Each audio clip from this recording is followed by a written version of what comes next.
اب آگے آئیے ایک روایت اور پڑھ کر اپنی بات کو ہم ختم کرتے ہیں۔ جیسا کہ ہم نے کہا تھا کہ اگلی روایت حضرت امیر معاویہ رضی اللہ عنہ کے تعلق سے آ رہی ہے۔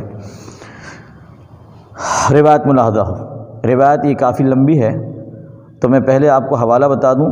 یہ روایت مسند ابو یعلا کی ہے، جلد نمبر 13 صفحہ نمبر 374، اور امام طبرانی معجم کبیر میں جلد نمبر 19 صفحہ نمبر 393۔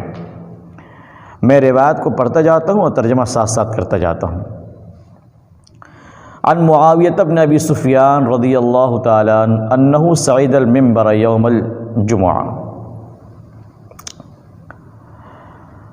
حضرت معاویہ رضی اللہ تعالیٰ عنہ کے بارے میں منقول ہے کہ وہ جمعہ کے دن ممبر پہ چڑھے،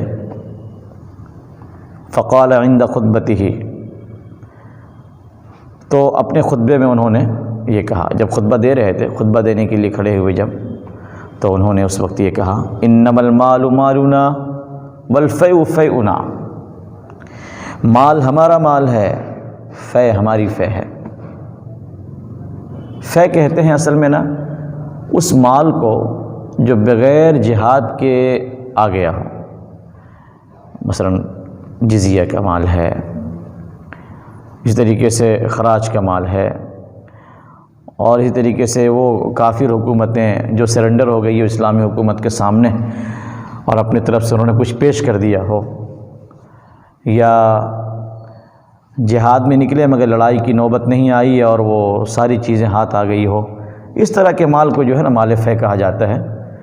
تو فرماتے ہیں فے ہمارا فے، مال ہمارا مال، فے ہمارا فے، یعنی بیت المال میں جو کچھ جمع ہے نا وہ سب ہمارا ہے، وہ فے وہ ہمارا ہے۔ فے کے بارے میں آپ سن لیں، اس میں غریبوں کا حق ہوتا ہے۔ کن کا حق ہوتا ہے؟ وہ جیسے کہ میں نے بتایا تھا، یتیموں کا، مسکینوں کا، بیوگان کا، مسافرین کا، مجاہدین کا جو جہاد کی تیاری کر کے جانا چاہتے ہیں، ان حضرات کا حق ہوتا ہے، تو اس کے بارے میں کہہ رہے ہیں، مال ہمارا مال، فے ہمارے فے۔ فمن شئنا آتیناہ، ہم جسے چاہیں گے دیں گے، ومن شئنا منعناہ، اور ہم جسے چاہیں گے روک دیں گے، نہیں دیں گے اسے ہم۔ یہ حضرت امیر معاویہ رضی اللہ تعالیٰ عنہ ممبر سے اعلان کر رہے ہیں۔ فلم یجیبہ احد، کسی نے کچھ نہیں کہا، کسی نے ان کو جواب نہیں دیا، وہ اتنا بڑا اعلان کر کے نکل گئے، کسی نے کوئی جواب نہیں دیا۔ آگے بریکٹ میں جملہ ہے، غالباً اثر روایت میں نہ ہو، کہ جب دوسرا جمعہ آیا تو اس وقت بھی انہوں نے یہ بات کہی، کسی نے کوئی جواب نہیں دیا ان کو۔ فلما کان فی الجمعۃ الثالثہ، روایت کے الفاظ کہ جب تیسرا جمعہ آیا، قال مثل مقالتہ، انہوں نے اپنی وہی بات دہرائی جو دو جمعے سے کہتے چلے آ رہے تھے۔ فقام الیہ رجل ممن حضر المسجد، تو مسجد میں جو حضرات حاضر تھے ان میں سے ایک صاحب کھڑے ہوئے، فقال انما المال مالنا، یوں کہا مال ہمارا مال ہے،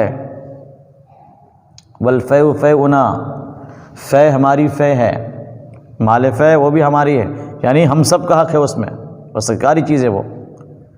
فمن حال بیننا و بینہ، جو ہمارے درمیان اور اس مال فے کے درمیان حائل ہوگا، کیا مطلب؟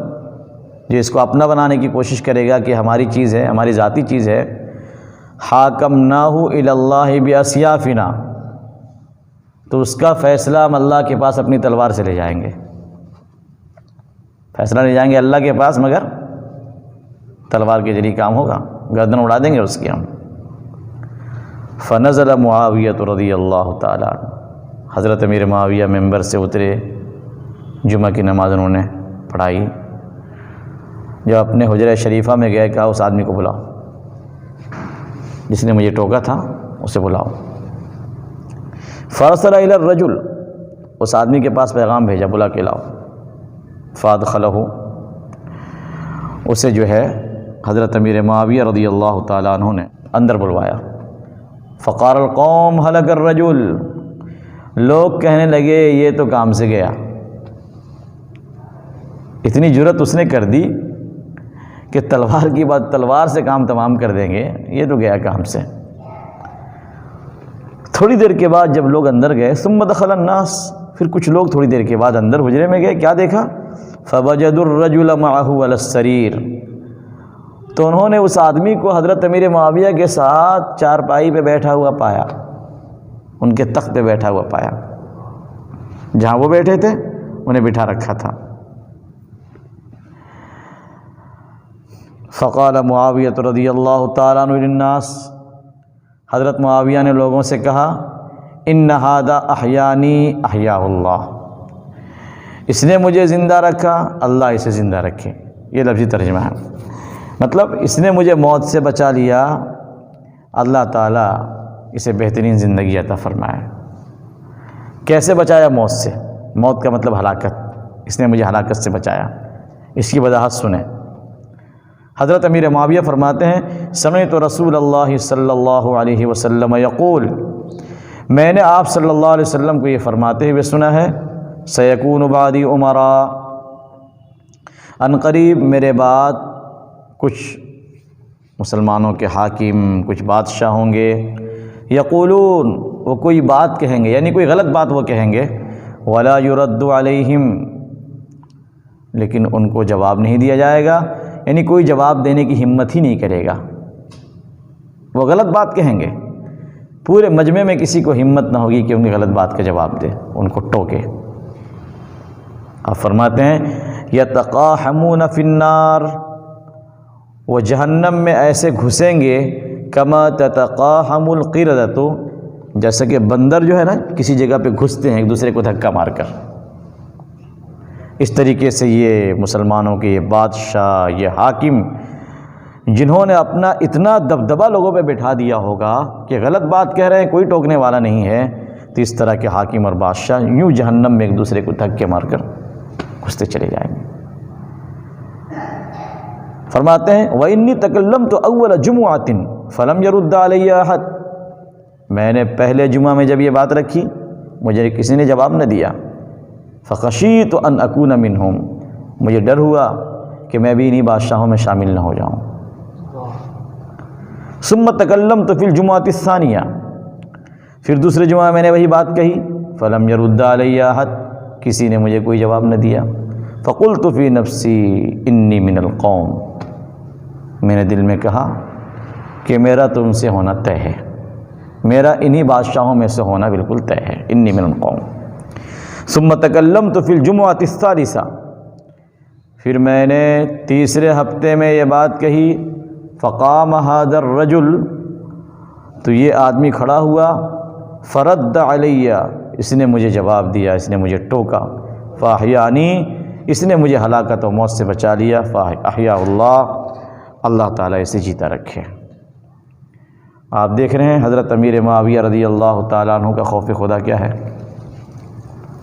جو لوگ ان کے اوپر کچھ باتوں کی وجہ سے اعتراض کرتے ہیں، اس روایت کو سامنے رکھیں۔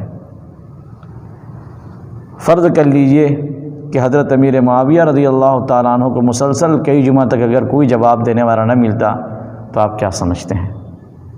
وہ اس حکومت پہ باقی رہتے، وہ چھوڑ دیتے؟ روایت کا انداز یہ بتا رہا ہے کہ وہ حکومت کو چھوڑ دیتے۔ ایک صحابی کبھی یہ گوارہ نہیں کر سکتا ہے، اسے یقین ہو جائے کہ میں ہلاک ہونے والوں میں سے ہوں، اور پھر وہ اسی چیز پر قائم رہے جس کی وجہ سے اس کی ہلاکت ہے۔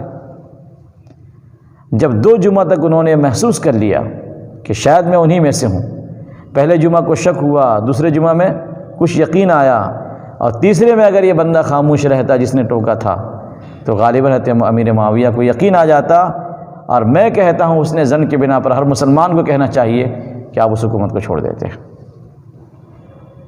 اس لیے یہ حضرات صحابہ کرام کا معاملہ ہے، وہی یہ تو بڑے اونچے لوگ ہیں، صحابہ کے بعد بھی ایسے ایسے لوگ مسلمانوں میں گزرے ہیں جن کی زندگی ہمارے لیے نمونہ ہے۔ اس لیے ان حضرات پر زبان درازی کر کے اپنے عاقبت کو برباد نہ کریں۔ اللہ تعالیٰ تمام صحابہ کرام کی قدردانی اور ان کے فضائل اور ان کے مناقب ہمیں بیان کرنے کی توفیق عطا فرمائے، ہم سب کو عمل کی توفیق عطا فرمائے۔ وآخر دعوانا الحمدللہ رب العالمین۔